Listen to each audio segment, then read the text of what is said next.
pedal to the metal, go, go, go!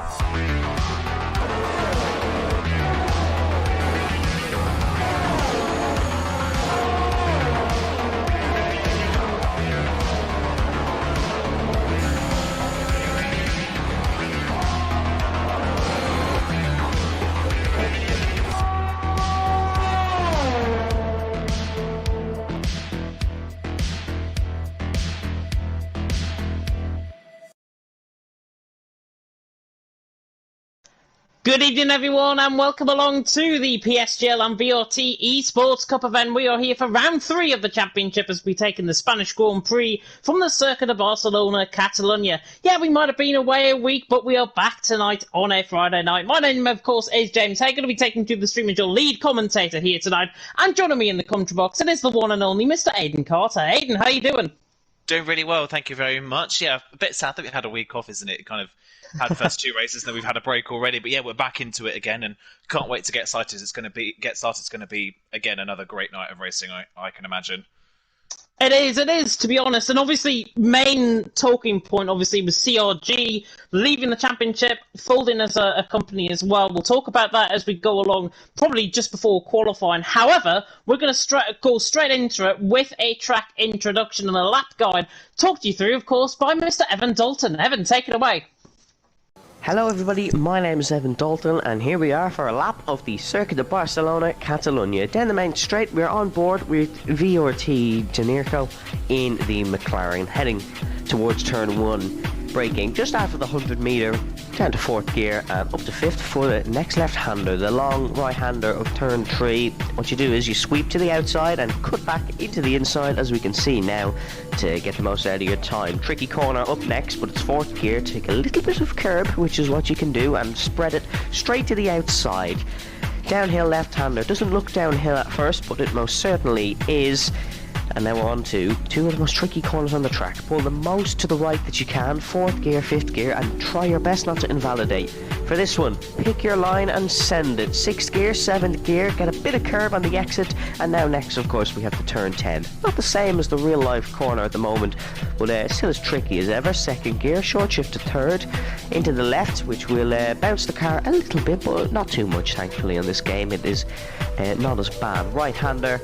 Next, take a bit of curb, avoid the yellow. Then we have the tricky chicane in 2nd gear, short shift to turn, and try your best to pin the exit, not invalidating. Hook it to the right hand side, spread to the left, and bolt across the line. And that is a lap of Circuit de Barcelona, Catalonia.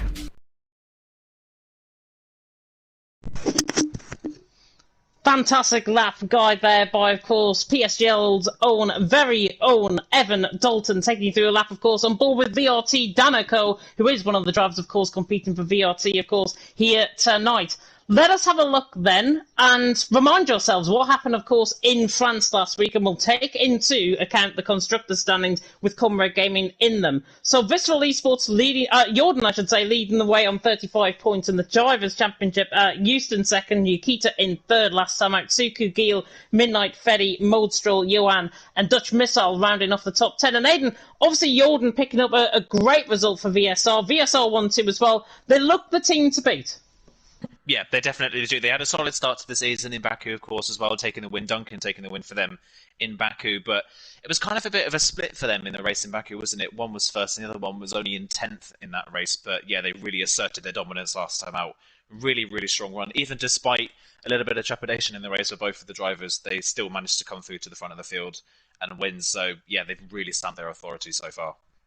Yeah, Jordan and Hughes, obviously a very strong lineup for VSR. They're represented tonight, of course, with Hughes and Xander as well. Xander making his first appearance, I think, here in the PSGL and VRT Esports Cup event. Looking at the constructor standings as well, so that's the reminder of the top 10. Looking at the constructor standings now, Visceral Esports leading the way on 109 points, with Outplayed Racing in second on 78. Very strong performance from them last week, with Comrade Gaming in third on 69 points. Their points still still do count, and we'll come on to the team who's replacing them in just a second. Team Shazoo in 4th on 44. IFR and VRT are tied for 5th on 42 points. WR Esports in 7th on 36. Mentalism in 8th on 32. TTG in 9th on 21. And FVR in 10th on 14 points. And Aiden, obviously, looking at the constructor standings as well, Visceral Esports currently a class above the field. However, Outplay did very well last week, and they're pretty much the underdog so far this season.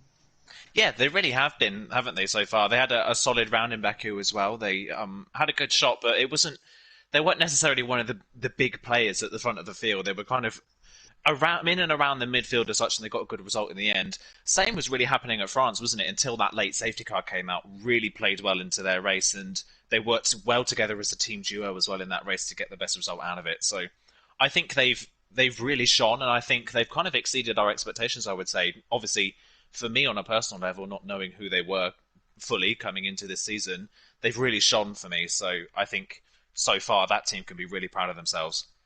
Yeah, well, both OP drivers last time out actually do perform in PSGL F1, they do compete there. So they have been very consistent in that regard. So I think taking from that into an event like this, into a teams event, they're doing such a solid job, and they might just challenge VSR, of course, tonight here in Spain. It remains to be found out, of course. And Aiden, obviously, Comrade Gaming folding underneath the wayside. It is such a shame that Comrade have had to leave the championship, obviously down to personal reasons and career changes for the ownership of that, and I totally respect their decision in doing that. However, they are a big void to fill in the grid. However, we have got our reserve team ET8 making their debut here in round 3. Yeah, like you say, it is such a shame for CRG to see them fold. They're obviously such a really, really strong team, and they have been for the past few years as well.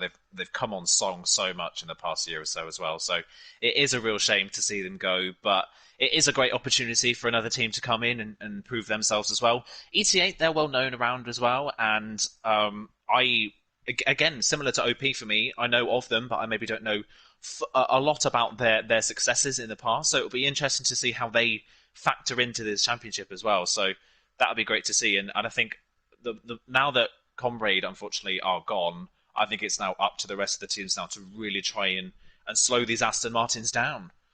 Yeah, and to come on to that as well, ET8 do not inherit CRG's points. They are starting on 0 points because they are a brand new team within the championship. And best of luck to them, honestly, for getting along. They beat TF10 to the reserve spot as well. TF10, of course, Louis Welsh is in that team. So I think ET8 obviously getting a very good qualifying night performance underneath them. Can they translate that, of course, into the race here tonight in Spain? We have to find out and wait and see. Let us have a look then at each of the 10 teams and the drivers that are going to be competing here tonight. So for ET8, we have got Manilov and Gustav representing ET8. For VSR, we should have Duncan. Not Duncan, it is Xander and Eust for VSR. For SHZ, for Shazoo, it is Ogiano and Corne. For FVR, it is Isma and Modesto. For TTG, it is Christmas and Wouters. For Team Mentalism, it is Johan and Nathan. For OP, it is Fusilo and Nico. Nico, I think, making his debut here tonight in the event. WR represented by Baraka and Risa. VRT represented by Gil and Dunurko. Bit of a mouthful to say that one. And IFR represented by Pat and Jensen. And looking at that team's lineup, obviously, Aiden, Xander coming in for Duncan. Bit of a late change up in the VSR lineup. However, I've got to say, really consistent drivers. And around a track like Spain, it is going to be quite tight-knit racing. Yeah, definitely is. I think there's a real focus on this race as well. I mean, we're going to talk about it a lot as the stream goes on, but there's a real focus on strategy here, which we maybe haven't fully seen in the past 2 rounds so far. It's France and Baku are fairly simple in terms of strategy. Baku, of course, is a little bit more of a difficult circuit to master. Spain and the circuit to Barcelona and Catalonia is all about strategy and how you can nail that strategy. So that is going to be a new element that some of these drivers haven't faced so far this season. So could see some new people spring to the front of the field, but I imagine that we could see, again, VSR being really, really strong here. I mean, we saw Duncan was really, really strong in Baku, and we assumed that they maybe struggle a little bit as a team without him being there for France. They proved quite the contrary, actually, so I think it might be a really strong night for them once again. Yeah, definitely so. And looking at the TTG lineup as well, Christmas and Wouters. Wouters, of course, I know very well from my days, and I believe he was former F1 Esports challengers as well. So Wouters obviously coming in for TTG. Just how much of an impact will that have on their lineup, and will they gain valuable points as a result?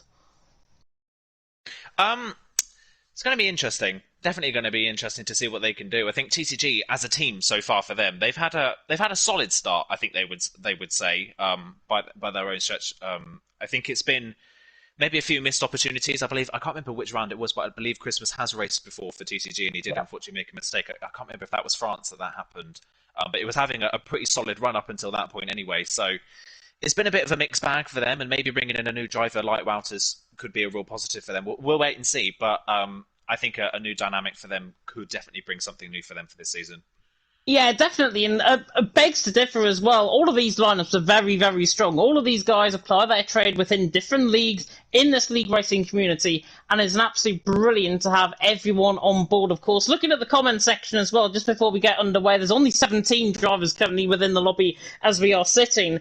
Jensen saying, good evening, plenty of support coming for all of the teams as well. If you do want if you do want to stay within the comment section and really put your support towards each of the teams tonight, go and do that. The comment section is there. Make it a fair place, of course. If you do hear crackling, by the way, coming through on any of our mics tonight, it is still the PS4 update as well. Still hasn't been fixed. So if there's popcorn crackling, you'll just have to deal with it.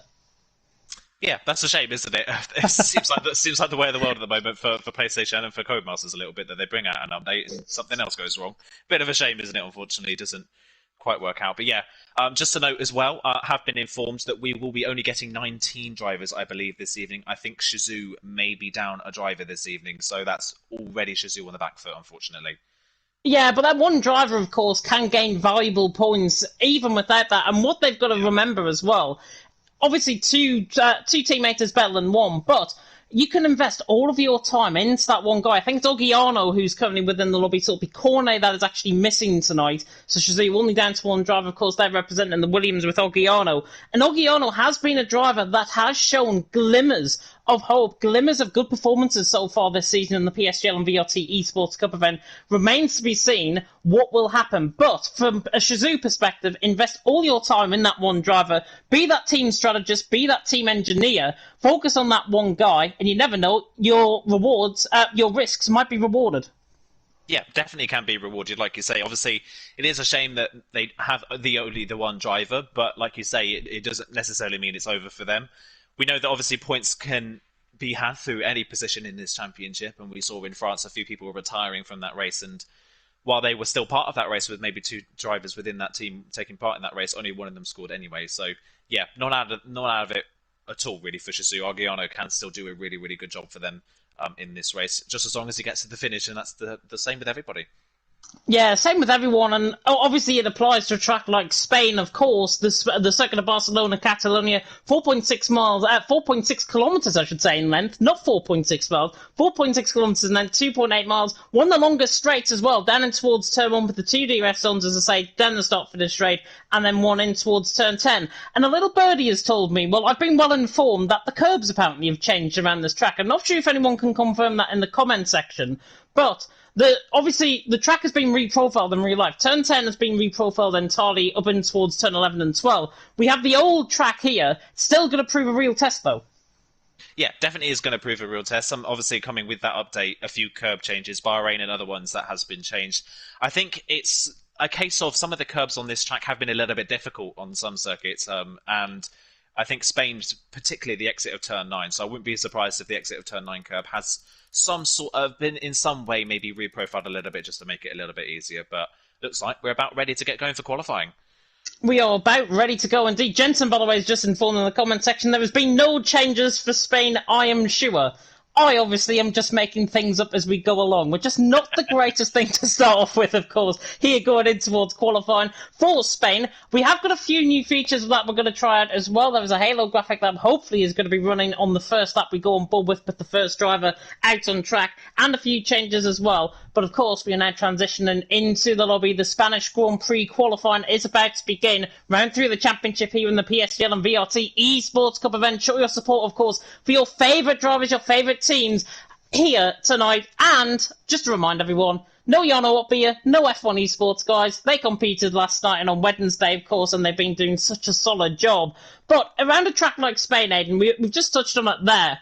a very difficult track, especially through that final sector. That chicane through 14 and 15, if you get that wrong, that pretty much ruins your lap.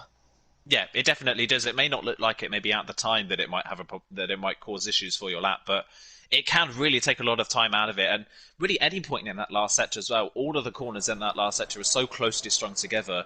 There's not really a break in between the corners, so you really have to nail the line and get the line perfect throughout that entirety of that final sector. Otherwise, I mean, you ruin one corner like turn 11 and it carries on all the way through 12, and then you get a poor run up towards turn 13. So easy to make one small error and pay the price for it throughout the rest of the sector. Yeah, so many track limits and validations around here as well. I've certainly been cut out in my time as a league racing driver around here. Albeit, I'm in the commentary box now, thank goodness, and you don't want to see how I perform out on track, because I don't think I'll qualify for any of these 10 teams that we've got here tonight in the PSGL and VRT Esports Cup. And we are waiting for the first guy to come out on the track. And actually, we're already a minute into the session. Only the first guy is leaving now, and I believe that is Isma for FVR. FVR, of course, scoring their first point, and they actually did quite well last week, 2 weeks ago, I should say, in France. Isma and Modestal, both out on track. FVR picked up their first point, of course, 2 weeks ago, and they'll be trying to build on that. Yeah, they definitely will be trying to build on that. It was obviously a bit of a horror show, unfortunately, for them in Baku last time out, but now that they've got some points on the board, they can start to build some momentum.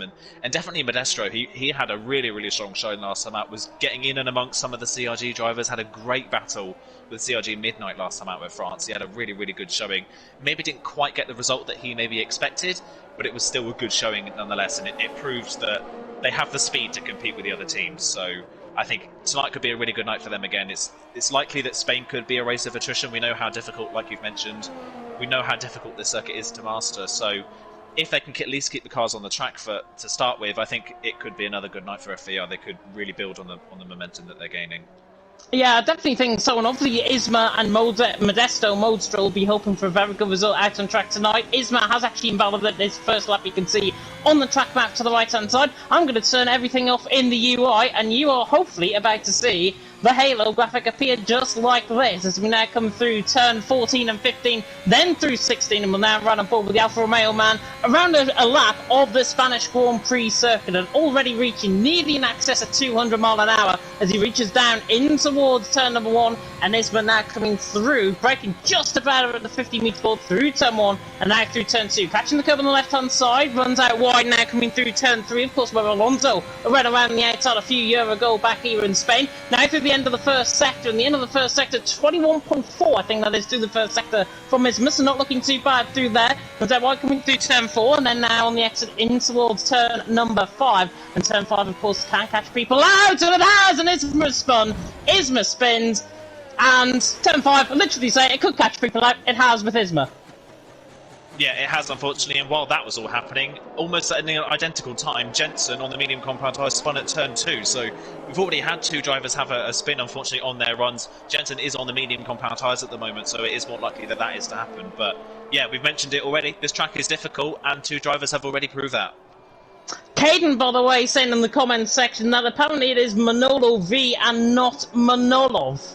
Yeah, good. I didn't do any any name pronunciations before we came live, so that's probably why. Isma's actually still physically on a lap. We're already about 4 minutes into qualifying.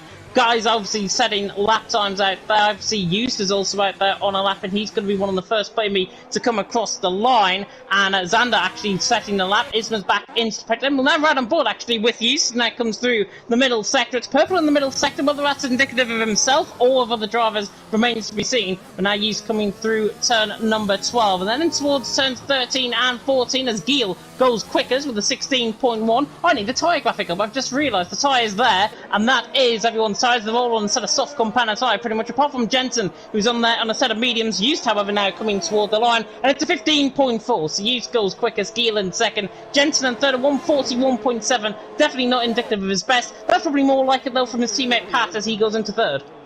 Yeah, a little bit more like it as Jon goes up into second place there in the Alpine, a 15.8. A solid lap from him after a relatively kind of mid-patch showing, unfortunately, for him in France last time out. I predicted both of the Alpines to go really well last time out, and unfortunately it didn't really quite happen for them. But Off to a good start in qualifying, at least for Yon. Still, though, 4/10 off the provisional pole position of Yo so far in that Aston Martin. And one thing we're also going to have to mention, of course, with that last update is a little bit of a change in how the handling works on this game, of course. So a little bit of a difference in the braking mechanism for this circuit, for this game, sorry, which is going to have a big difference at this circuit. A lot of slow speed corners, so you can't use that element of the car where you were able to rotate the car using the rear locking in this game. So that's going to be another thing to note, and whether that catches people out, we'll have to wait and see, as Xander makes it yet again a visceral 1-2, and then he spins through turn 2, coming through to start his second lap.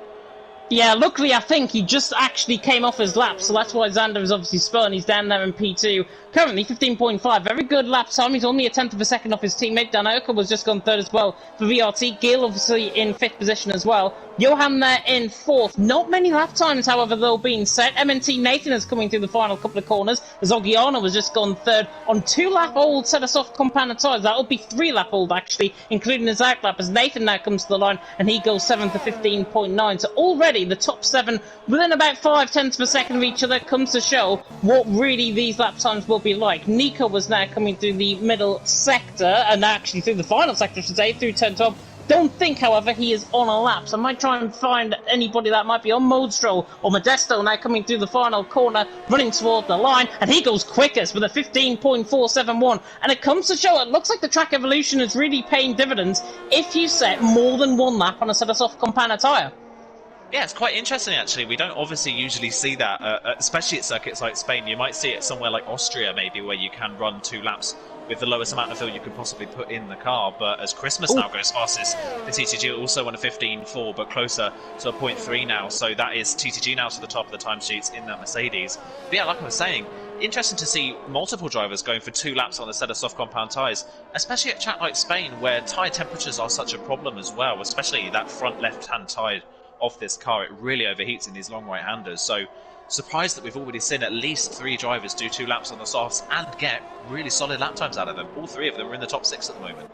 Yeah, Christmas out on top, Mildstroll in second, Houston third. Hopefully Christmas hasn't come early. I'm sorry, I have to get that one in. Facilo is coming through the end of the middle sector. Everyone is now swiftly tuning out, and probably I'm going to be replaced by Luke Etheridge in the comment section. Facilo though coming through turn 10, now through turn 11 and 12. And of course, OP currently, Nico 14th position, 19.4. Not his best lap whatsoever. He will probably improve on that lap. We're nearly already halfway through qualifying as well. But Facilo is coming through the final couple of corners, through turn 14 and 15, of course, in the white Red Bull, which is words I never thought I'd be saying on the F1 game. Fusila comes to the line and he goes 7th with a 15.6, and he's another one now to go on to a set of soft compound tyres and do more than one lap on that on those tyres. But 7th position, 15.6, Christmas out on top, Modesto in second, Youst in third. Manolov was on a lap, or Manolo V, I should say, was on a lap. However, he's came back into the pit lane, so obviously must have been piloted. We've got drivers out there for their second lap, so I think Jensen might be the first one.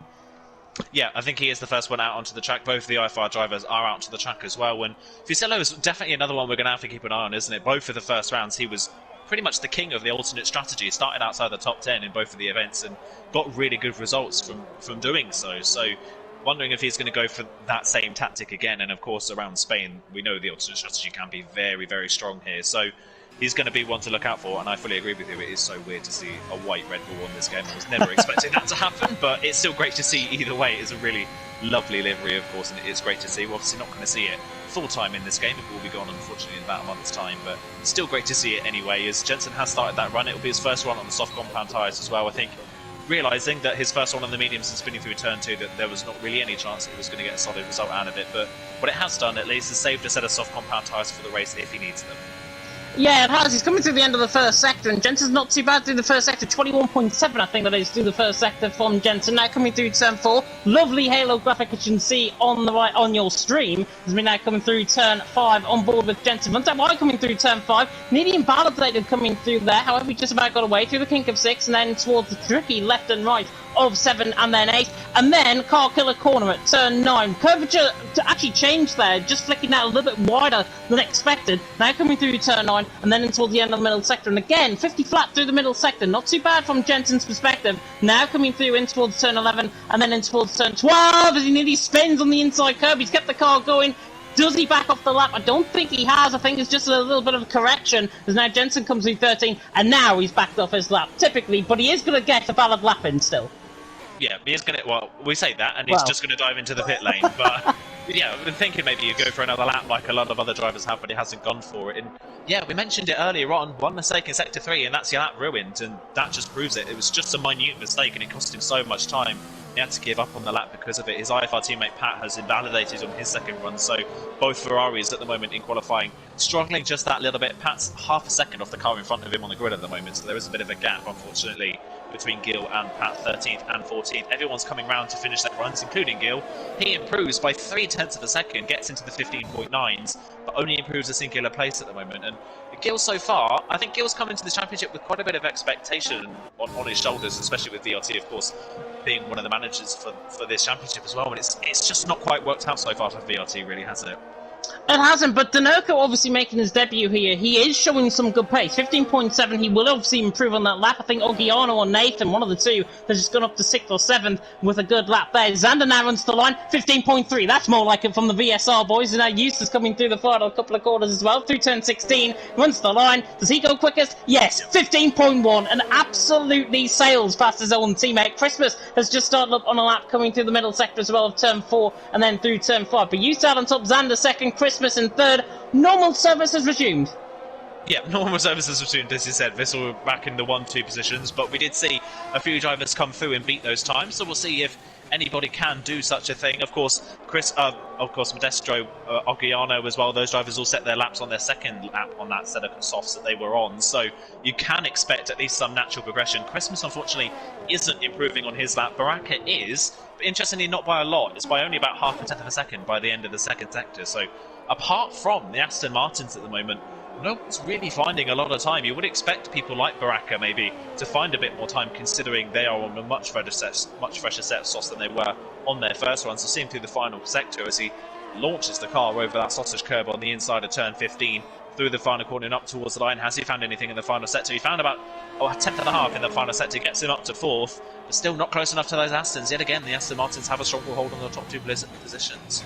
Yeah, not a bad lap actually from Baraka. I've actually commentated around this track with Baraka actually winning a race around here. It was in a Tuesday league that I commentate on. But Baraka, 4th position, 15.4. I think that was his pole lap, if I'm not mistaken, in that league. So obviously he can go a little bit quicker. And for the WR guys, I've obviously Risa down in 13th position at the minute with a 15.8. Baraka, the main hopes really for WR rest on him, because I think he's a quicker driver than Risa all around. And he's thrown it in amongst the 15.4 with the likes of Christmas, Moldstrol and Ogiano as well. But Eustace out on top, Xander in second, Christmas in third. Don't know why we've got a yellow flag coming through the middle sector. I think it's Baraka going slow, that is why. Isma is also on a lap. He's now coming to the final couple of corners of 14, 15, and then in through 16. Really, really wide. Coming through 10, 15, a little bit of that squirrel coming out of the curb, and now runs the line, and he goes 14. So everyone has now set a lap time in, a 15.7 on a fresh set of soft compound tyres. Isma goes into 14th position. Usad on top, Xander second, Christmas in third. We really haven't got down to the nitty-gritty as Jensen has retired coming through turn 8.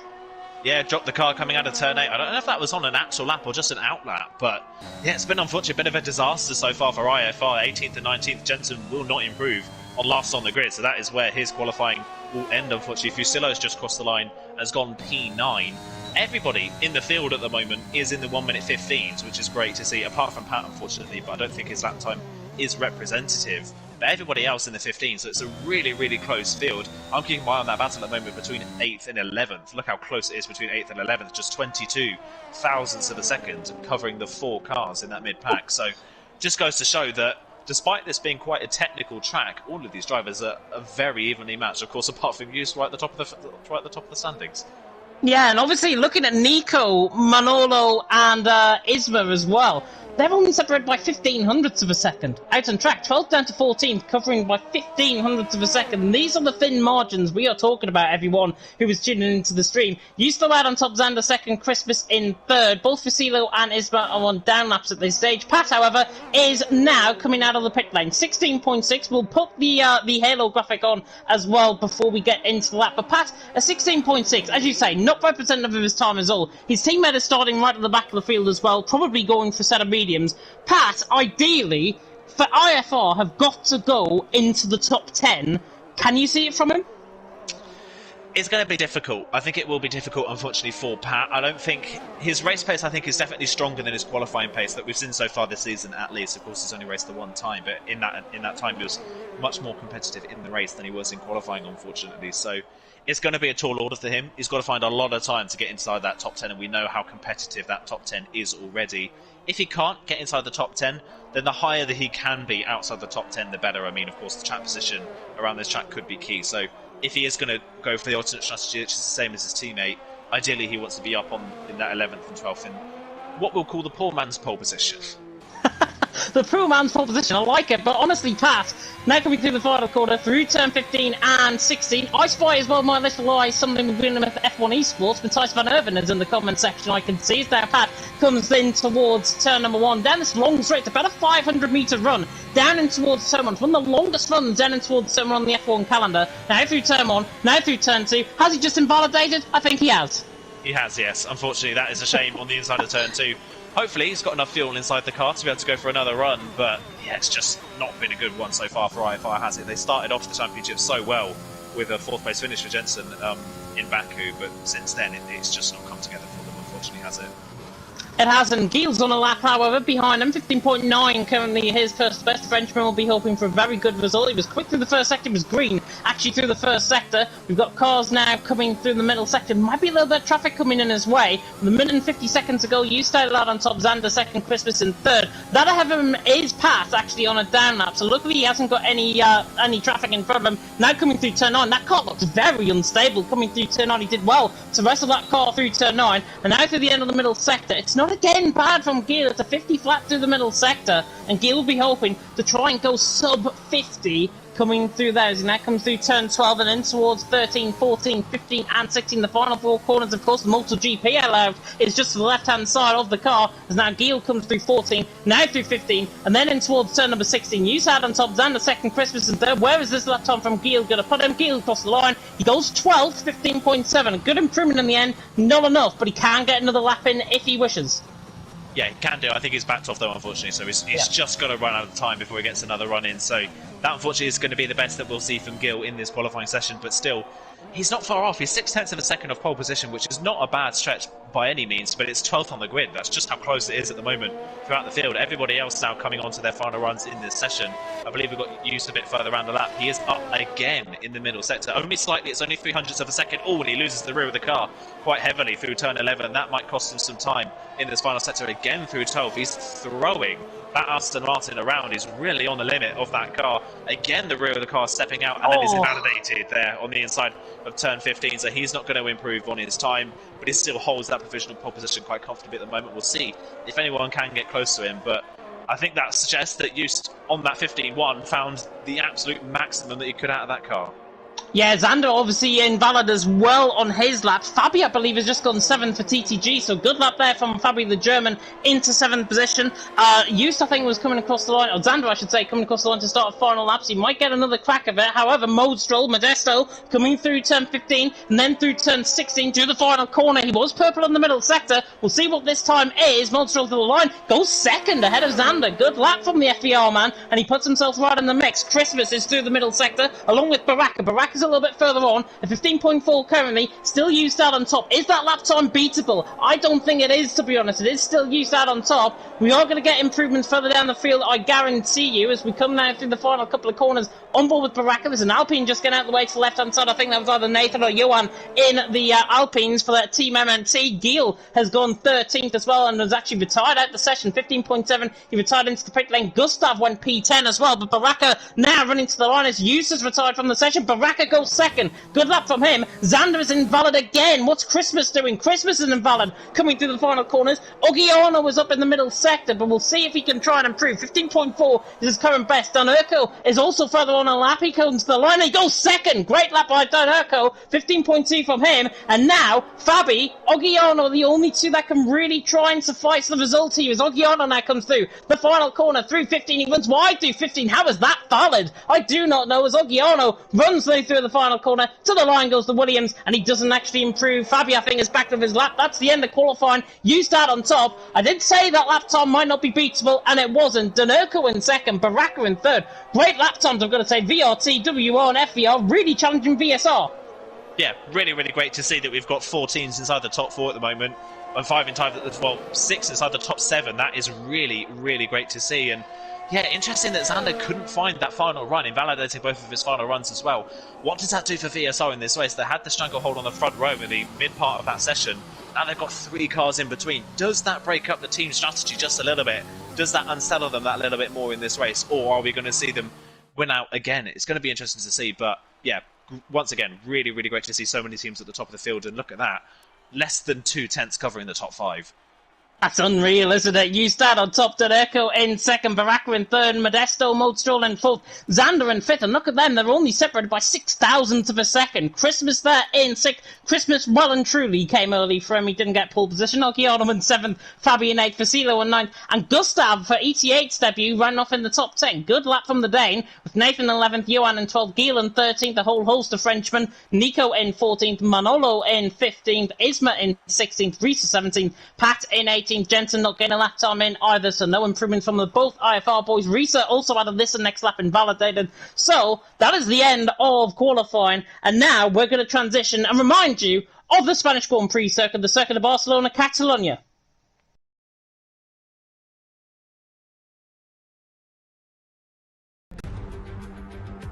Welcome along once again to the PSGL on VRT Esports Cup event. We are here for round 3 of the championship as we take in the Spanish Grand Prix from the Circuit of Barcelona, Catalonia. Let's have a look then at the let's have a look at the track map, I should say. 4.6 kilometres and then 2.8 miles. 16 turns awaiting these guys out on track. 2 DRS zones.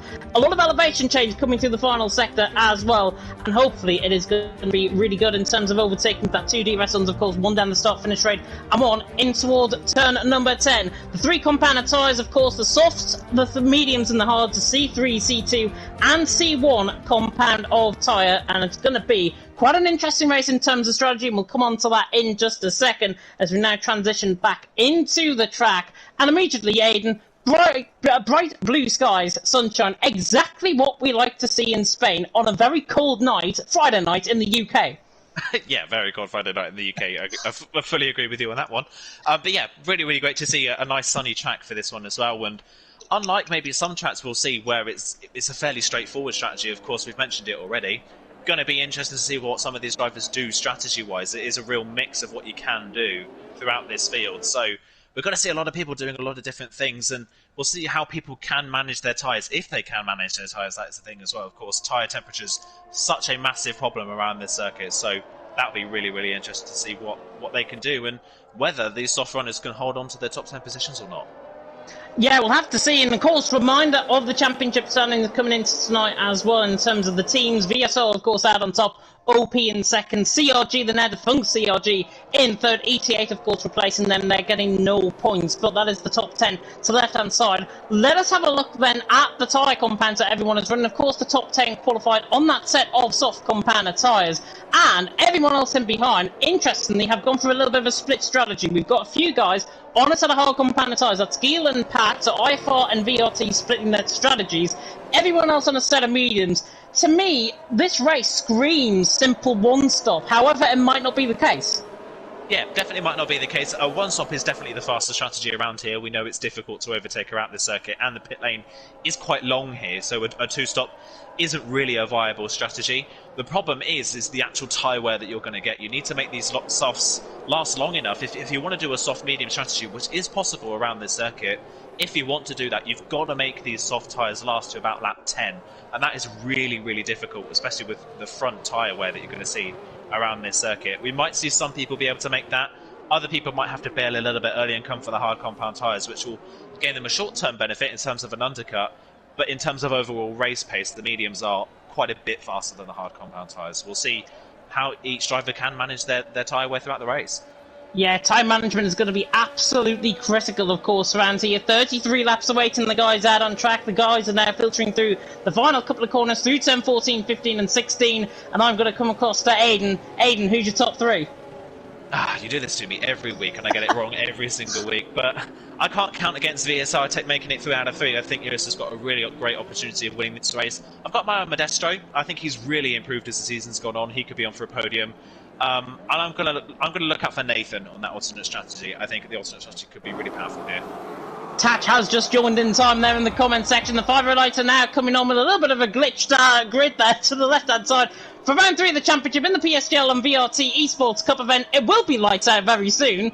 And there's lights out and away we go. Use gets a very good stop, but Raka gets an absolutely awesome start. He could be side by side with Donerko, running down in towards turn 1. I'll turn up the telemetry as well, running down in towards turn 1. And used already using that ERS. It's actually Mostrel dives it down the inside line. Christmas, I think, ran out wide there on Facilo, and they are having to force with each other pretty much across the curb. Facilo actually getting caught out there. There's been a crash. Further down the field, Risa, Nathan, and Isma all involved in that. You still leading the way through the end of the first sector. Donerko in second, Baraka in third, Mostrel in fourth. Side by side in the background, Fabi and Ogiano are going at it. The TTG and the Shazoo boys going at it. As now we go all the way around the outside of turn 5 with Fabi around the outside. A little bit of contact, and there's contact between them both into the wall, and that is out of the way for Ogiano. And that is the simple mistake coming out of turn 5. VSC deployed. That might get deployed for full safety car, however.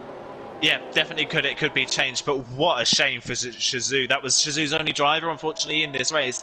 And he's out before he's made it to the end of the second sector. Just such small contact with Fabi coming out of turn 5, but wheels interlock. They made contact again, and they just got stuck together, unfortunately. I don't know if Fabi's gotten away with it. He's dropped well down the field, down into 15th place. He's got no visual damage that we can see, but he might have something maybe damaged on the side or on the rear of the car. We'll have to wait and see, but yeah, real disaster for Shazoo tonight, as well as a lot of other drivers as well. A bit of a messy first lap for a lot of people.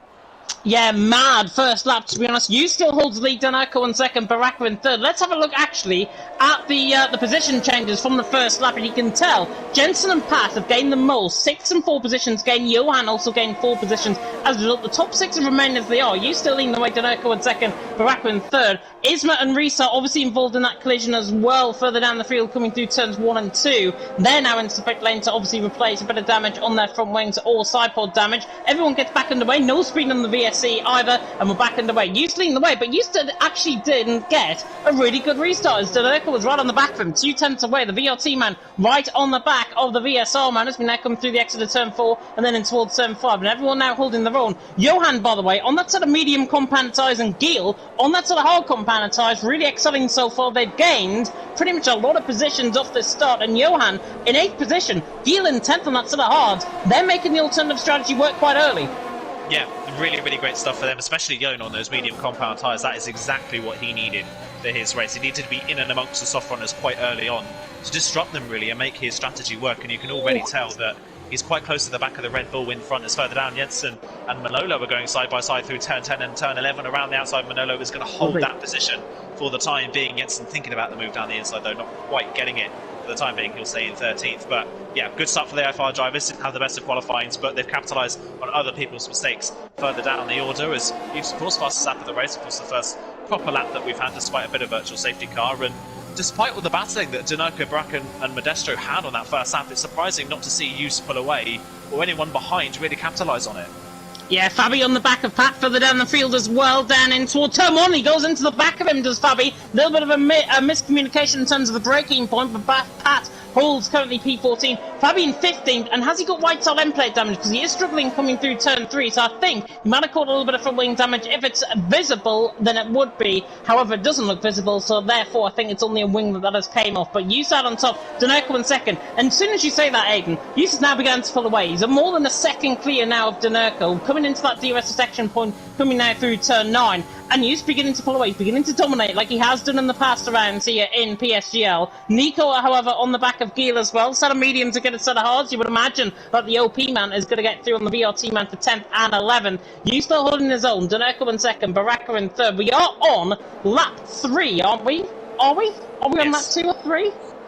It seems like we're on lap 2, doesn't it? We are on lap 3 of this race, and Yus actually broke DRS, interestingly, just before the DRS detection point for the straight between turns 9 and 10, but it's like Donerko's got it back down the pit straight, which is good to see. Fastest lap there for use in 18.6, but Donerko has just kept within DRS range, which is good for his race, at least that he's able to just cling onto the back.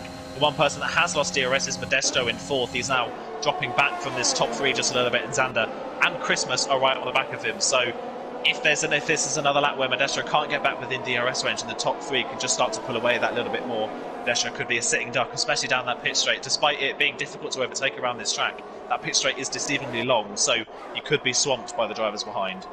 Yeah, Xander right on the back of Modesto, Modestroll, of course. Christmas there, right in there as well. I thought he was actually going to look to try and get the move done on Xander for P5. However, they may as well just work together at this point. They may as well put all team alliances away from each other and put the rivalry away from each other, I should say, and then work together as a team to try and draw back into that DRS zone, which Modesto is just out of at this stage. Xander on the back of him, not going to get quite close enough. Manolo on the back of Gil as well. We saw Nico go through in towards someone on Gil, so he got the move done down in towards someone, and he's through and he's into P10, so picking up valuable points currently for OP. And OP currently 7th and 10th, obviously second in the standings, the well ahead, of course, of the now defunct CRG. And remember, ET8, Manolo, and Gustav are doing very well so far. They're picking up points by themselves. They've got no points coming into tonight. They are the replacement team. Danerko was on the back of Use. I don't think he's going to look for the move down and towards Turn 1. However, I'm just seeing that on the mini-map as now Manolo is right on the back of Gil, and Gil actually out of DRS zone. Does not fight that whatsoever. Manolo was through and he's into 11th position. Yeah, good move for Manolo, and he's up, like I say, into 11th position. Jensen will be next to have a go, and Gil, this is kind of Gil's race for this first 5 or 10 laps or so of this race. Those hards just aren't going to have the pace of the drivers around him, so he's just got to try and cling on as much as he can. He's doing a solid job at the moment, but you would expect people like Jensen to just breeze past in this early phase, while the mediums do still have that advantage.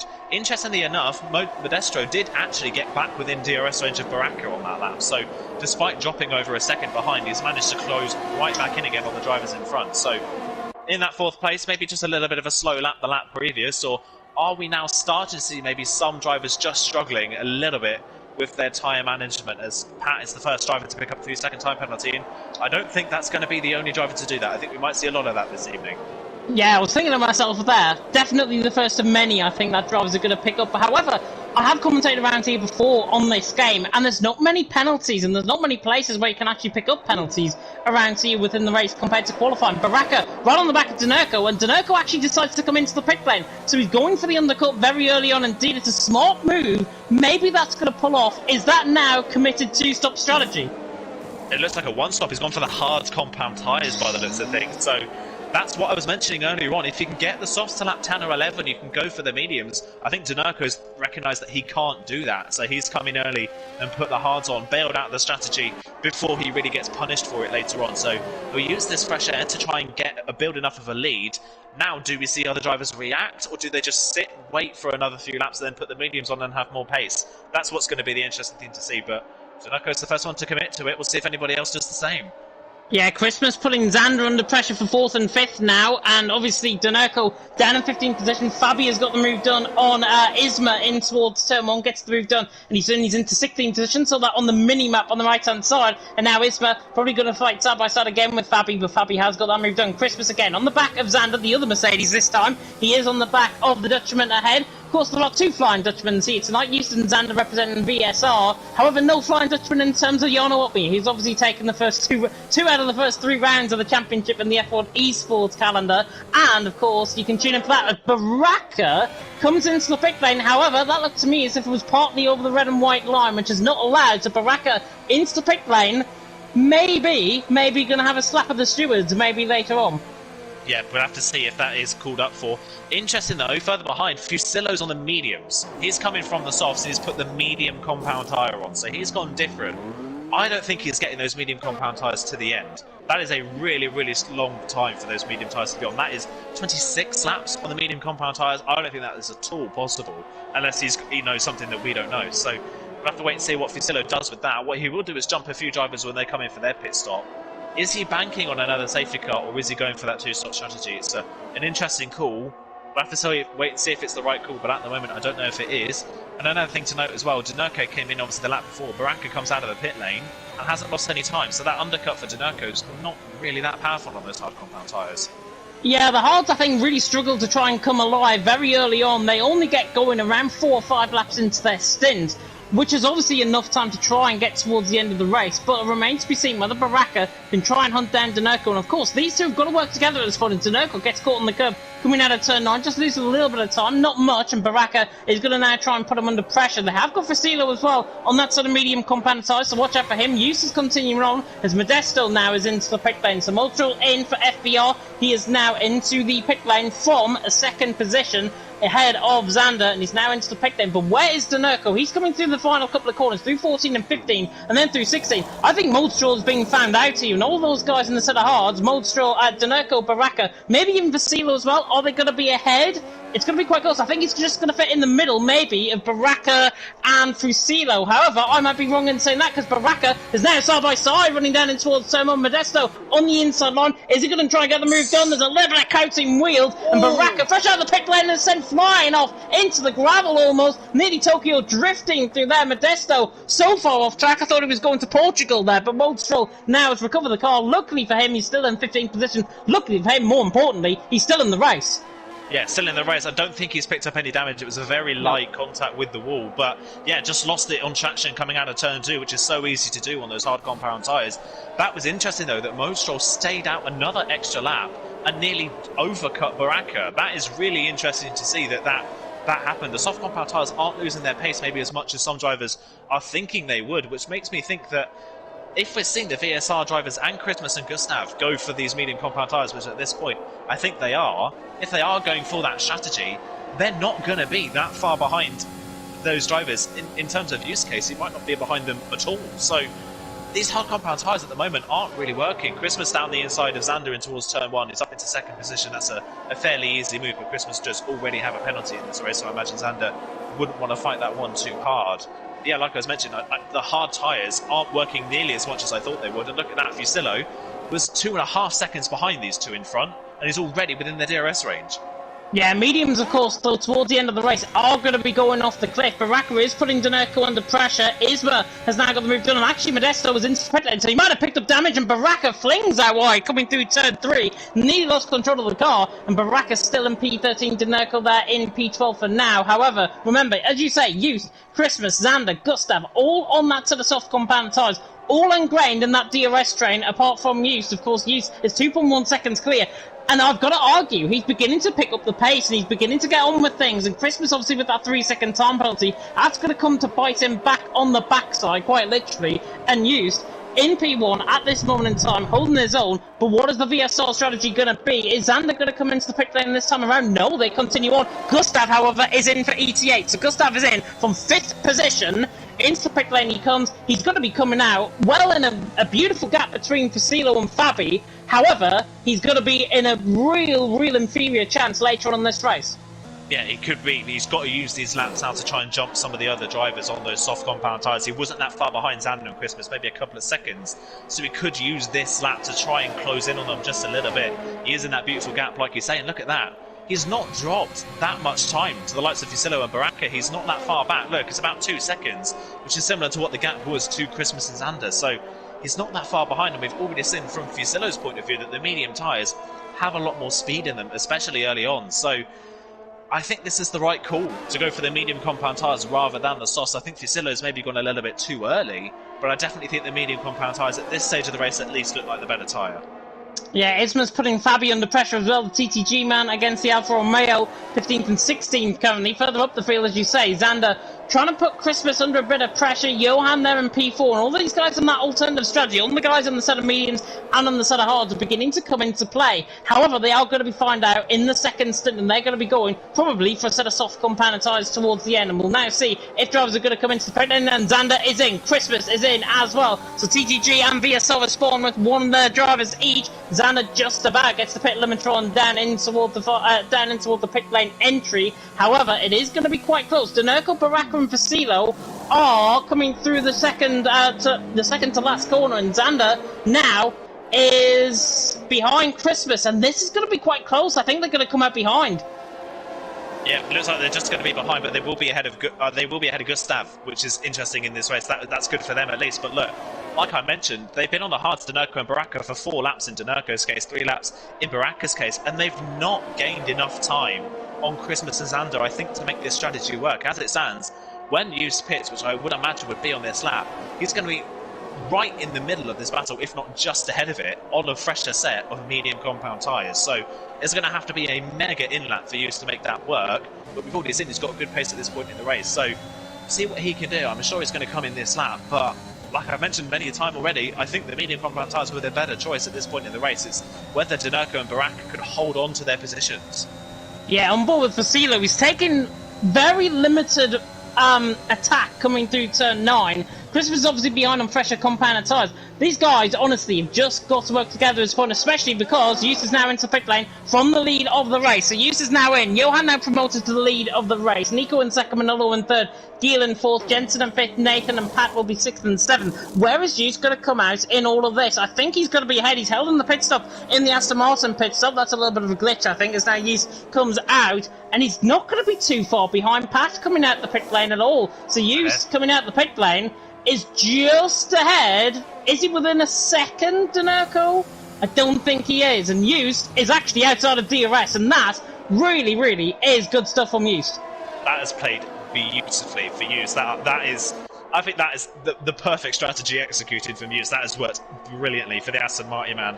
And of course, with the fresher tyres, he can just drive away now from these drivers as they all start to battle one another. So that's worked really perfectly for the Aston Martin man. He's made those soft compound tyres last without losing any real speed, and now has the better strategy towards the end of the race. And you can already see Denerko is just dropping time corner by corner at this point in the race. It's 1.3 seconds already. Oh no! Yeah. Chris was going to try and risk it, to cut in. He was going to risk it down the inside of turn 9. And he could have actually got the move down in towards turn 10. A little bit questionable from Christmas, but he's still in behind on Fasila. Carry on. Oh, it's actually got into the back of him. Yeah, just drove clean into the back of him and gets away with it, but Christmas is being really aggressive at this point in the race. I think he knows he has to get past these drivers before the mediums wear out later on. He's a little bit stuck at the moment, and Fusillo's not being aggressive enough to the hard runners in front, so Christmas is a bit stuck. He's a bit desperate to try and get the move done. But as we know, being in a DRS trade, is so difficult to make those moves stick. Has Christmas got enough straight line speed down the pit straight? Look at that, Fusillo's actually pulling away in the straight line, so Christmas can't get the move done down the pit straight. He's got to do it somewhere else. It's Baraka breezes past Denerko. That's a net second position, but they're already 1.8 seconds behind Used. Yeah, Denerko, to be honest, at this stage of the race is really struggling maybe with those hard compounded tyres. Fasilo and Christmas obviously in 11th and 12th position as well. And they're all ingrained in this big old DRS train. Yus is on the back of Pat, for goodness sake, and Yus is just dominating this race so far.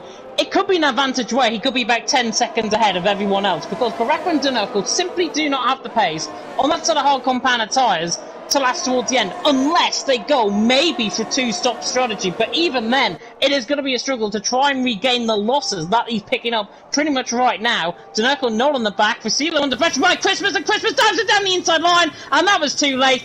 Absolutely dives it into Denerko. Denerko forced out wide, and Christmas, you should know better.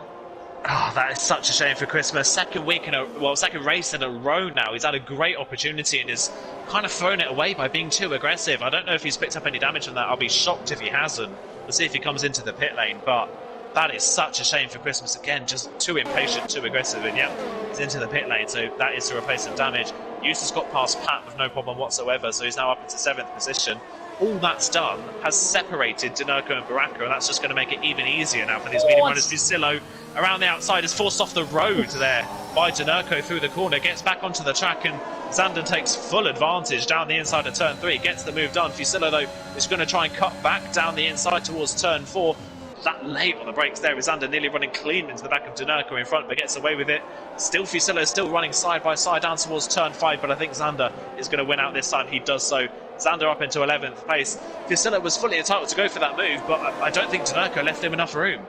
Yeah, just turning off the timing tower as well, because I saw the timing tower was getting in the way of everyone in terms of the action. But now, with the DRS, Xander is under pressure from Fasilo, and Fasilo now on the back once again. But Denerko still in P10, Xander in P11, and Gustav's still there in P13 as well. But Fasilo doing a phenomenal job so far. We'll turn everything back on. There we go, as actually Denerko catches in a spin. Yeah, just dropped the car through turn 11. We've seen it so many times around this track. I don't know if he hit the curb or not, but yeah, rear of the car stepped out. Yeah, rear of the car stepped out. No way he was catching it. An unfair penalty as well for going across the inside of turn 12. But yeah, Denerko, his race has fallen apart, hasn't it? Ever since Christmas went for that dive, it's just completely fallen apart for the McLaren. Yeah, has he got side pod damage perhaps? Obviously got caught on the curb. Baraka now through on pass. He's into P7 and will try and hunt down Yusuf. Has really now all split this race up, because Baraka obviously was in a really good fight with Denerko before. Obviously Christmas made that contact with Denerko. Christmas obviously came in for fresh compound tyre. Baraka is 2.8 seconds off. At the moment, this is not going to work to his advantage, but later on in the race, when those mediums start going, if Yust tyre management is not as good as Baraka's, Yust can find himself in a little bit of trouble, and Baraka's tyres will still be coming alive towards the end of the race. So it comes to show, do not count out the Spaniard, do not count out the WR man, because one mistake around this track, as already proven so far tonight, can be deadly. Yeah, really can be deadly. Like you say, you've got to keep with your wits about you around this circuit. You've really got to be concentrated. And like you say, Baraka could have the pace towards the end of this race and have the advantage. Baraka's race now really depends on what speed Xander has on his tyres, whether Xander can close in and drag Fusillo and Gustav with him, whether they can catch him or not. If they can't catch him, then Baraka can just focus forwards on the Aston Martin in front, but on this lap already used 8/10 of a second faster, and 18.5 there for Muse as he crosses the line. Baraka crosses the line at 18.8, so actually gained a bit more time back in that final sector as Pat's into the pit lane, and so is Jon from the lead of the race then. So Jon, the first of our leaders to come in, and look where he's come out. He's come out in between Xander and Fusillo. That's worked out lovely. He is on a set of hard compound tyres who won't initially have the pace, but in all that battling that was happening with Dinerco, Fusillo, Christmas and the likes of, Jon's gained massively from all of that, and he's now right in the middle of the battle. He has. The overcut actually is also quite potent around here, and that's what I forgot to mention before we got in towards qualifying. Johan just catching the grass coming in towards turn 5, but Fusillo on the back, he's got to now make use of those 8-lap worn tyres on that set of mediums. Gustav on 5-lap old mediums and behind as well, so doing a phenomenal job so far. Nico are leading the way, Manolo in second, Giel in third, Jensen in fourth position. Yust trying to get onto the back of Nathan as well, 1.1 seconds separating those guys, but the main battle really is between Xander, Johan, Fusillo and Gustav for a net P3 currently out on track. Xander doing a phenomenal job for VSR along with Yust. Giel is the latest one to come in, and Giel actually, he's came in from sort of hard compound tyres. I think those tyres could have lasted a little bit longer. It might be to try and cut off obviously Johan coming into the pit lane, and if so, Giel has landed himself with a really good chance, maybe even to get on the podium here. Yeah, really could. He could pick up where unfortunately it's fallen apart for Dinerco here, couldn't he? He could throw himself into the mix. He's going to be a bit further behind this group. Jon's gone through, Fusillo's gone through, and Gustav is going to go through. So he is at the back of the queue, which is not what he wanted. But we've already seen this queue separate once before in this race. It could happen again, and if it does so, Dinerco's got great tyres at the end of this race to really mount a challenge on the drivers in front. No pressure from behind. He can focus forwards. All of these drivers still very close to one another. So yeah, Giel could really pick up where it's fallen apart for Dinerco. And further up the field, Xander is slowly but surely closing in on Baraka and is just outside the DRS range of the Haasman. Yeah, he is, and the Aston Martin will get close, obviously, in the next couple of laps. Manolo is on the back of Nico, 6/10 of a second as they come now through the turn 11 and 12 complex. Nico leading the way. Manolo was putting a bit of pressure through the first sector on Nico, was about 4/10 of a second. It's now going back out to 7/10. However, Manolo looks like he's got the quicker tyres at this stage. Nico is still out on track, along with Manolo. Is Jensen also out on track? Yes, he is. Nathan now under pressure from you. Xander catching on Baraka as well. So the two VSR men are about to make moves, it seems, out on track. Nathan is still not coming into the pit lane, so they're obviously trying to hope out for a set of soft compound tyres towards the end of the race. However, Yust, and probably one of the easiest overtakes you might see all night, Yust draws alongside Nathan, waves goodbye to him, there he goes, and the Dutchman is through. The Flying Dutchman of PS4, PSGL, is through, and he's in to still the net lead of the race, but he's now into fourth. Yeah, fourth place on the track, and he's now got 11 seconds of clean air in front. He won't catch the drivers in front before they make their pit stops, so now he can just focus forwards and keep extending that gap, and that gap is now close to about 5 seconds between himself and Baraka. So yet again, VSR are showing everybody up in the race at the moment, aren't they? The strategies have worked out beautifully for them. Eustace's pace has been great, and the strategy as well. Xander's missed all the carnage and has just driven his way through as other people will have made mistakes. So it's looking very good again for VSR to possibly pick up a double podium. As it stands, Xander is in that net third position, but he's got to get past Baraka. He's got to make sure that he isn't pounced on by the drivers behind. Jon, of course, on that fresh set of hard compound tyres. He, I think, is Xander's probably biggest threat for the podium at the moment. Baraka could be under pressure for here from Xander, but Jon, no problems for him for tyre wedge at the end of the race. He can push like mad.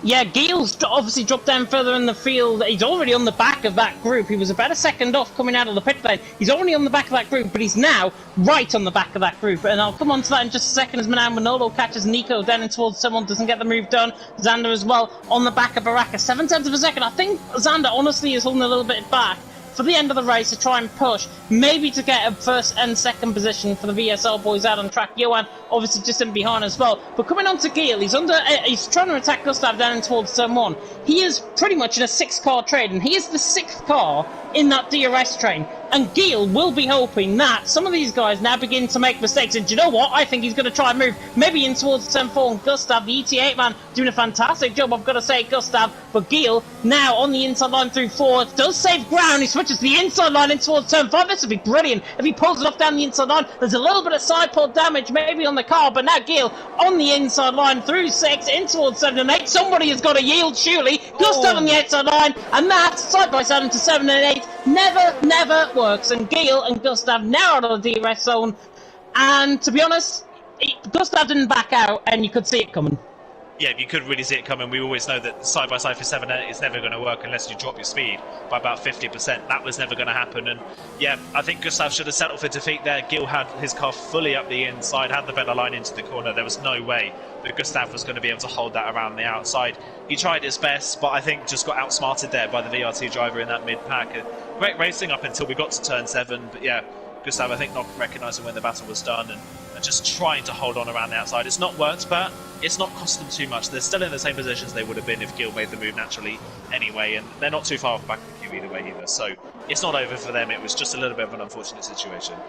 Yeah, racing instant, nothing more, nothing less. I think Gil, obviously, 10 lap pressure tyres and Facilo is going to come into play. Gustav's only 7 tonnes off him, so easily Gil, with that clear air that he's got in front of him, he can easily drive Gustav along and get onto the back of that DRS train. However, as it said, the disadvantage is going to be you're hardly going to try and make any overtakes unless you try and get a little bit aggressive with some of the guys around you, like we've seen already with Gil so far tonight. Nico's still leading the way, Manolo in second, Jensen third.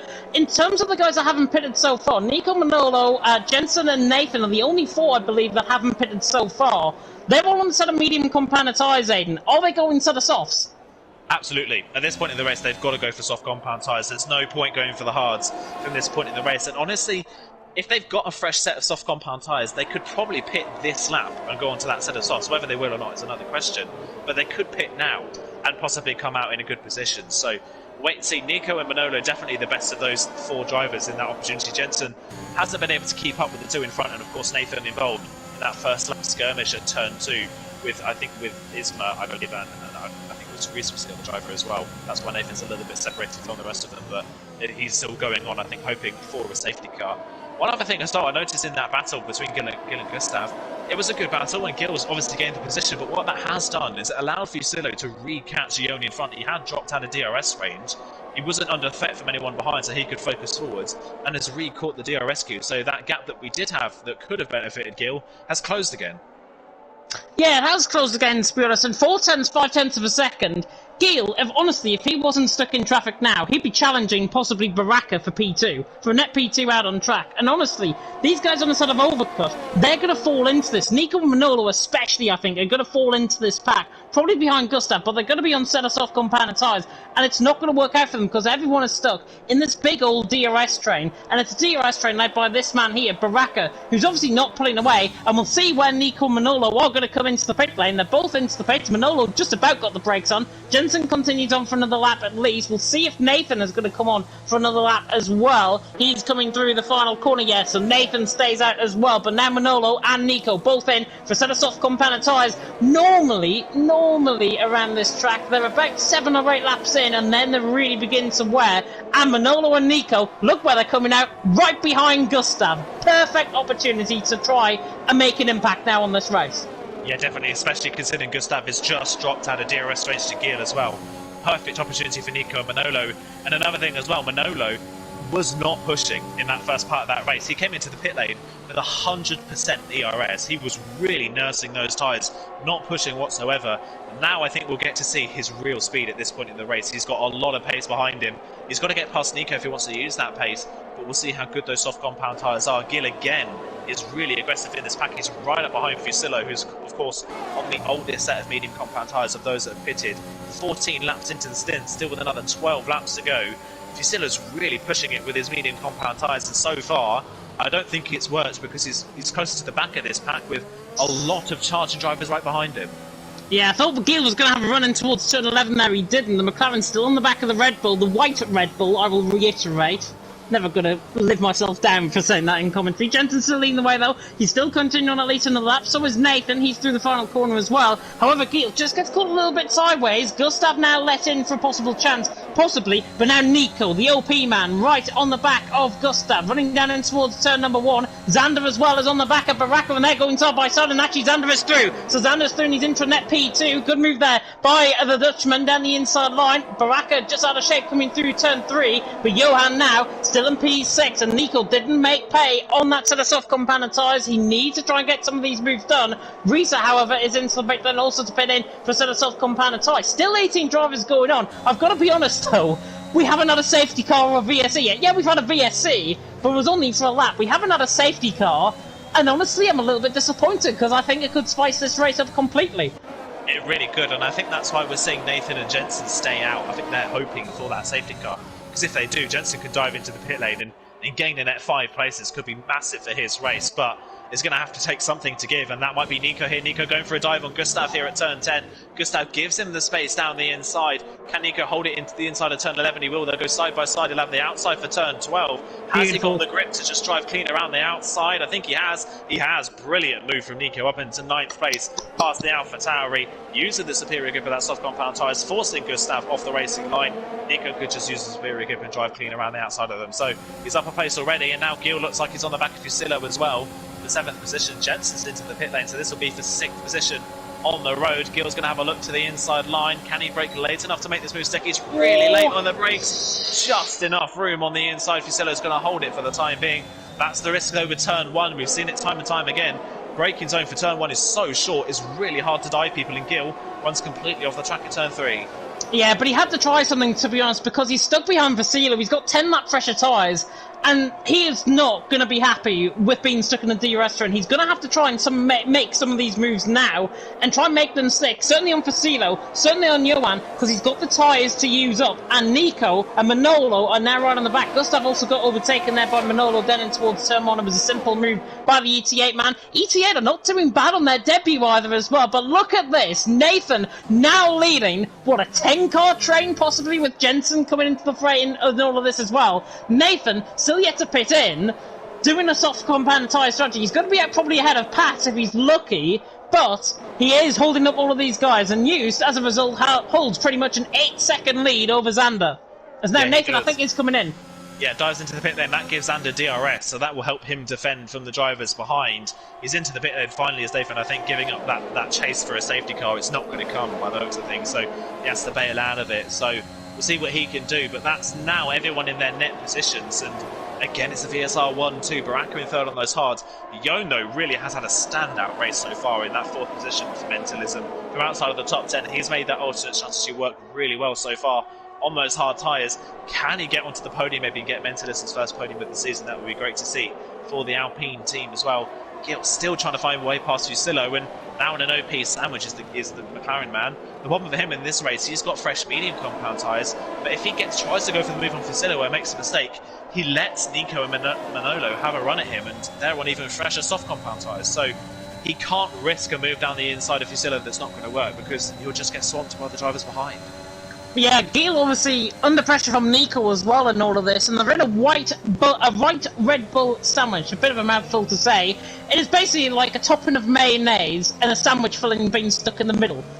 Just try and imagine that if you can. It is the other way around normally, but just imagine that if you can. My analogies are really bad, aren't they? Usually it's the way. Xander in 2nd, Baraka in 3rd, Johan in 4th, and Johan, as you mentioned, he's 5 tenths off Baraka. Baraka has got, 9 laps, all the tyres compared to Johan, and Johan has still got to use up those tyres towards the end of the race. He could be on possibly for P2, because obviously Xander's tyres are going to be going away as well at a more percentage rate compared to Baraka as well. But Johan in P4, and he's beginning to pull away, I've got to say, from Vasilo as well, as Gil gets thrown in the dirty air, completely off camber, coming out through turn number 3 once again. Nico and Manolo cannot get past. Gustav in P9 as well, and they're about to say hello to Jensen, because Jensen is right on the back of this train pretty much as well.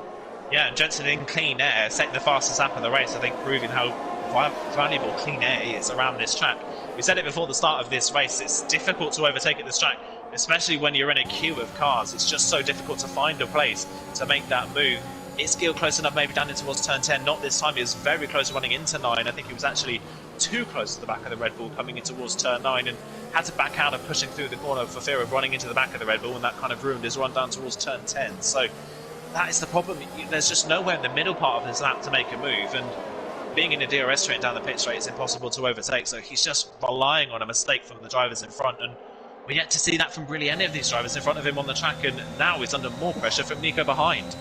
And Nico actually just made a mistake coming out the final corner. He just lost a little bit of a tail to compare to Gil. But look at the straight line speed. The Red Bull now on the back of the McLaren, running down in towards turn 1. Don't think he's going to send up the Italian right in behind. Gil still in P6, Nico there in P7, Manolo still in P8. Gustav has dropped off. Jensen arguably is not catching up. I think he might have made a mistake actually, because it was around 1.7 seconds. It's now 2.2. And obviously that DRS train is really helping everyone now begin to pull away from Gustav and from Jensen as well. So slowly but surely they're beginning to ebb away, and honestly this is going to turn possibly into two groups. Xander, Baraka, Johan for the podiums, and then you've got Facilo, Gil, Nico, Manolo, Gustav, Jensen possibly for 5th position, because Facilo now, his tyres are really beginning to struggle, and look at everyone pulling away. Pretty much now, 8 tenths per second ahead, still within the DRS train. However, if Facilo makes one mistake on a curb, one mistake in terms of a lockup, he is out pretty much of that DRS train. So it is a very thin line that he is pretty much running on at this stage.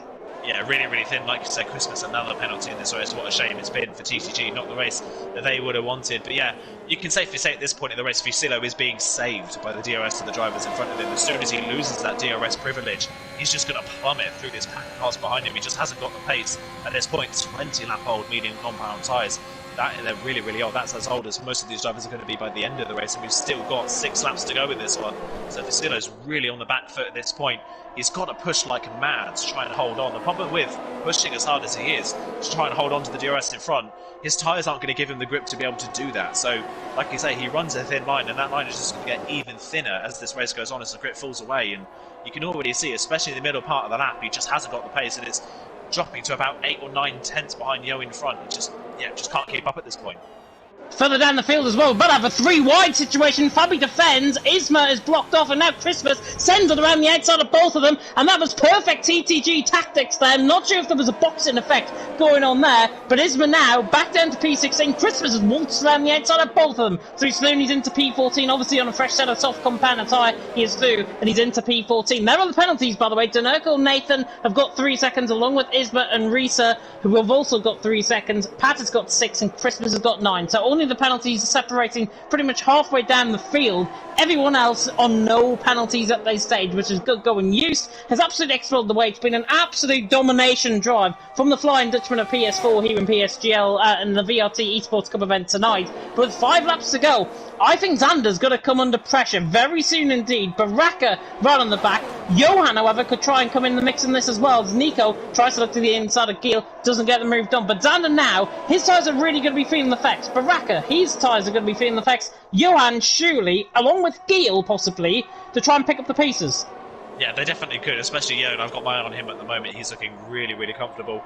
He's just sat in 4th place, saving his ERS. I think he's just waiting for something to happen with these 2 drivers in front. We know it's going to be difficult to overtake for Baraka. He's got to be close to the back of Xander coming onto this pit straight to make the move stick. So when he does try and go for the move, Yo's going to hope that something happens between the 2 of them and he can benefit from it at this point. It's going to be difficult to pass either of the 2 drivers in front of him as it stands, being in the middle of the pack. So yeah, just hoping for something to happen in front. And Baraka, you've got to say, ever since Sanders passed him, Baraka has done a brilliant job of holding on to the back of the Aston Martin in front. I would have thought that on those hard compound tyres, Baraka could have been swamped by the tyres behind.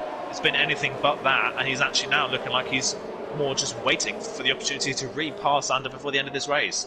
Yeah, maybe his tyres as well, getting a second lease of life, possibly 6.5 tenths coming through the final corner. Obviously not going to be close enough, possibly down in towards someone. But look at his ERS, he's got 70% of ERS. Xander's only got 17% of ERS. And now Baraka is going to use this to great effect. He looks towards the inside line, not going to get the move done. However, we're on to lap 30 or 33. And with 4 laps to go, so UC leads the way. Xander in second, and VSL 1-2 is possible. Gil on the back of Silo, flings out wide once again. coming through turn 3, and again the McLaren is just not close enough at all. Manolo, Gustav still in this as well. Jensen is in this as well, and Jensen is now suddenly 6 tenths away from Gustav, so he could be looking likely to try and mow his way through the field.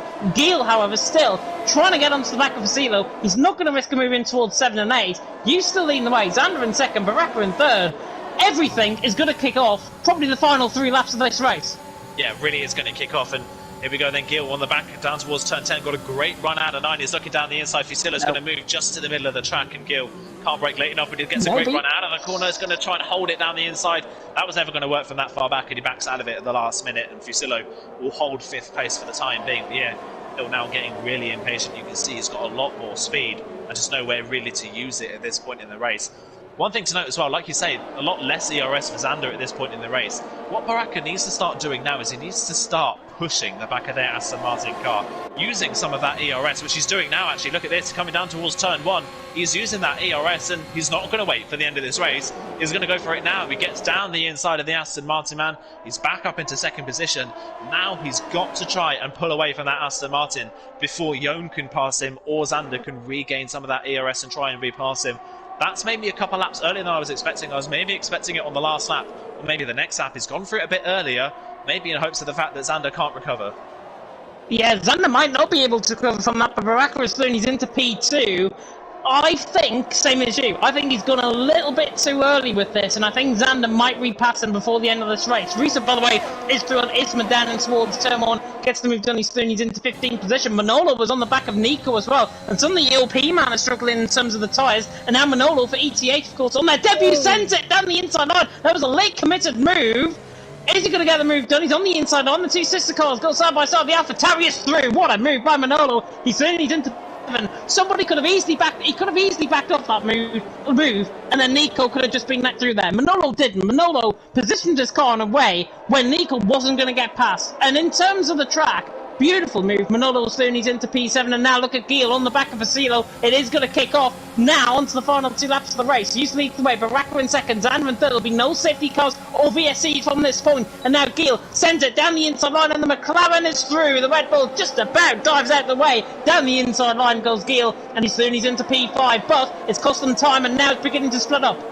Yeah, just starting to split up the pack now, isn't it? Maybe a little bit too late, unfortunately, for the McLaren to maybe have a run at that podium position, but he is at least through and into the top 5. But no, I don't even think he was going to go for the move. I think he just got caught out by people concertinaing up in the braking zone in front and had to turn it into an overtake to make sure we didn't run into the back of the Red Bull. But either way, that's a good recovery, and he actually did make the move stick, so that's worked out quite nicely for him. And he's immediately onto the back of Fusilo, who is really struggling now on those medium tyres. Only a lap and a half to go, but you can tell he's on his last legs on those medium compound tyres. He just doesn't have the pace left in him at this point in the race, and he doesn't have the ERS really either at this point. So if Fusilo does drop out of DRS range to Gil in front, which it looks like could happen in this final sector, it's just going to be a sitting duck for the ETH driver down the pit straight, and Manolo could just breeze on up into 6th position. Yeah, and Jensen's not entirely out of this either on the back of Gustav. 3 tenths of a second separating them. They come onto the final lap of the race, and it is Hughes who leads the way. It is 10 seconds, the gap for the lead. If you rewind this back, pretty much from the the stints, I did say he would win by about 10 seconds. So Eustace in front by 10 seconds dead on. Baraka in second, Anna in third. Everyone continuing up down and towards turn 1. No moves being given. Now Gil on the back of Johan. He's going to be flung out wide now, coming through turn number 3 once again. And that dirty air is really not costing him much at all. But he is flinging them so far out wide that he is struggling to really come back this. Use backing off in the lead. 9.8 seconds now the gap. Baraka in second. Xander in third. Xander doing a great job, but I don't think he's going to repass. And actually he's losing time now to Baraka. Those tyres on a set of mediums are shot. And now that could bring Johan into play. And by the way, Christmas is going for fastest lap attempt. He's coming through the final couple of corners as well. He's going for fastest lap attempt for TTG. But Use now, with only a few corners to go, we'll have to flick on board with him as Gil tries to launch it down the inside line on Johan. He doesn't. Use now coming through turn 13, through 14 and 15. The chicane for the final time. It has been a little bit of a slow burner this race, but Use now round the final corner. VSR dominates again. Use takes the win here. Moldstrel sets a new fastest lap of the race in the meantime, but Use takes the win here in Spain. Baraka around the final corner. The Spaniard is going to finish second at his home track. The WO man will be very impressed with that. Xander in third, Johan in fourth, Giel in fifth. No penalties being affected either. Fasilo in sixth, Manolo in seventh, Nico in eighth, Gustav in ninth. Strong showing from both OP and ET8 as well. Jensen in the end in P10. Denerko in 11th. Nathan has picked up a 10-second penalty for track limits, and that is why, because I think he's run out of fuel. Yeah, it just looked like that. The yellow flags coming out of turn 10, so I think he ran out of fuel almost halfway through the lap, and that's a disaster for Nathan. He's going to get jumped by Pat and Fabi when Fabi crosses the line now as well. 14th place, 12th place then in the end because of penalties for Fabi, so he jumps quite nicely as well. That's a disaster for Nathan. And for a lot of these people down the back end, I was expecting a race of attrition. We didn't have a lot of retirements, but we did have a lot of mistakes from a lot of drivers in that race. And again, VSR, man, they're just having a stellar season so far. Every race so far they've won so far this season. They're unbeaten as it stands, and so far no one's come close to beating them.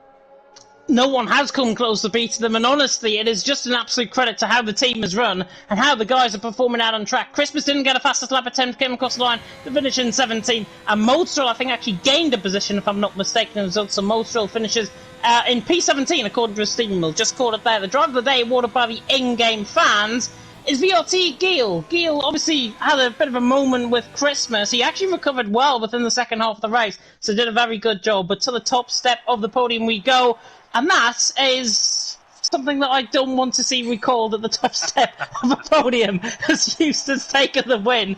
A brilliant, a dominating drive, and it just comes to show VSR are on top of their game once again. Yeah, they really are. Like I said, unbeaten so far this season, not been close to being beaten. It's not the 1-2 that they got last time out, but it's still a double podium again, and OP not featuring on the podium or in the top 5 at all for them means that VSR are going to have a massive lead in this championship going into round 4. Only 3 rounds into this championship, and already VSR look like they could be the favourites for the championship already. They've just got no one near them at this point in the championship in terms of teams that can challenge them at the moment. Yeah, and look at how consistent the top 3 were in terms of lap time. The best lap times, 17.8, 17.8, 17.8. How do you like them apples? You start on top from Baraka in second, Xander in third. Good strong showing again from VSR, dominating at the top of the standings. Johan really, really under the cosh here tonight. 12th position up to 4th, and Giel 13th position up to 5th. Drove an absolute solid job, the 2 Frenchmen. Fasilo in 6th, Manolo in 7th, Nico in 8th, Gustav in P9. Great job, I've got to say, by ET8 on their debut. Good value of points, and I think they might have overtaken FVR already in the championship standings. That'll be confirmed, of course, next week. Jensen ran off the top 10 with Denerko in 11th, Fabi in 12th. Disappointing from the TTG boys with Pat in 13th, Max in 4th, Isma, I should say, in 14th, Risa in 15th, Nathan all the way down in 16th, Modsrol and Christmas also finishing. TTG really disappointing, as I say. Ogiano, the only DNFer out on track, and unfortunately for him, didn't take for any further part in this race. But in the end, a very, very decent race. Not the sort of race that we were expecting, to be honest, but no war of attrition, and everyone pretty much got through that cleanly. Cleanly, I think with trepidation is definitely the way to say it. I think it definitely wasn't what we had in France. I mean, France was madness, I think, from start to finish, definitely. But either way, that was a really, really strong race from everybody. Great driving throughout the field, great battles as well, and it was an interesting race as well, if not for the lead of the race. It was the leader, and then the battle for second, really. It was kind of like Formula 1.5 in a way, wasn't it? It was just you down in front and then everyone else fighting for second. Still a great race at all as well, but hopefully next time out we'll see a similar battle, but hopefully for the win.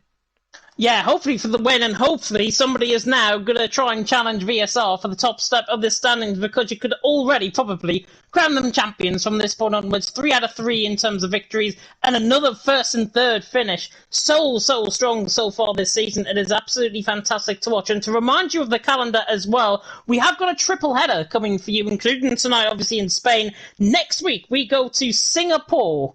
I'm really not looking forward to that, if I've got to be honest. Singapore for round 4, Belgium then in Spa for round 5, and then we've got a whole host of great races. We've got a week's break, then at Silverstone then at Silverstone for the British Grand Prix on the 13th of November, then Portimao, my favourite track ever in Formula 1, and then Imola. Imola now in the game on November 27th, the day before my birthday as well. And actually, I think that might be wrong, because it's November the 26th it should be. Not the 27th. The 27th is the Saturday, so we're not racing on the Saturday.